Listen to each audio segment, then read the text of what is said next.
La nouvelle a créé la polémique dans le pays, mais l'initiative était en réalité une campagne de sensibilisation contre le harcèlement sexuel. Même pas encore lancée officiellement, l'application Rouigel faisait déjà le buzz sur la toile en Tunisie. Une jeune fille brûlée vive, le Bangladesh choquait une Française sur 3 victimes de harcèlement sexuel. Rouigel, petit roman arabe, proposait aux Tunisiennes connectées de se faire accompagner lors de leur sortie par des hommes afin d'éviter toute forme d'harcèlement de rue et d'agression. Selon les besoins des clientes, l'offre payante se répartissait en un éventail de 3 forfaits, le forfait Sbiya pour 39 dinars de l'heure, le forfait Sahara pour 199 dinars la nuit et le forfait Motarira, dite pour les femmes libérées selon les concepteurs, pour 699 dinars mensuels. Une réduction de 20% sur tous les forfaits était également disponible pour les femmes voilées, catégorisant les femmes selon leur manière de s'habiller. Selon le dirigeant de Rouigel, Ahmed Farah, la nouvelle application a été créée par une équipe française dans le cadre du programme French Tech lancé en 2014 par Emmanuel Macron, alors qu'il était encore ministre de l'économie et des finances.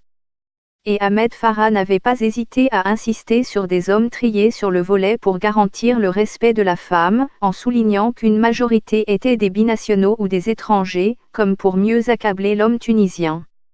Numéro MeToo, numéro Balance ton port, des hashtags contre le harcèlement sexuel en Tunisie, entre peur et tabou. Beaucoup de Tunisiennes et de Tunisiens ont pointé du doigt la mesure comme sexiste et pas vraiment une solution contre le harcèlement de rue. Un média tunisien et quelques internautes ont sérieusement remis en question le sérieux de cette initiative. Les concepteurs n'ont pas attendu le 28 juillet, jour du lancement de l'application, pour annoncer quelques jours avant que l'opération était bel et bien un canular. Derrière le PDG Ahmed Farah se cachait en réalité un groupe d'étudiants âgés entre 18 et 21 ans, dont Skander Ben Aye, licencié en ingénierie financière à l'ESSEC de Tunis. Elle n'était vraiment pas bien. Elle m'a raconté que quelqu'un l'avait suivie.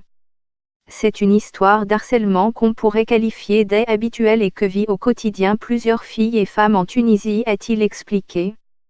Mehdi Cherif, étudiant en sciences sociales qui a aussi participé à cette campagne de sensibilisation pas comme les autres, est encore surpris par le succès de l'opération.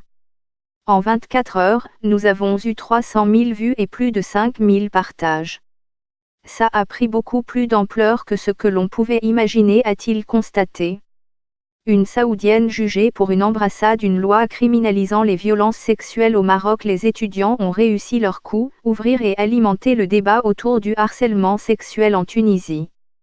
Pourtant, la loi du pays, pionnière en Afrique du Nord et dans le monde arabe concernant les droits des femmes, condamne depuis 2017 le harcèlement sexuel à 2 ans d'emprisonnement et 5 000 dinars d'amende, soit plus d'1 million de francs communauté financière africaine. Mais les victimes restent trop souvent silencieuses face à une société dans laquelle les mentalités évoluent lentement mais sûrement.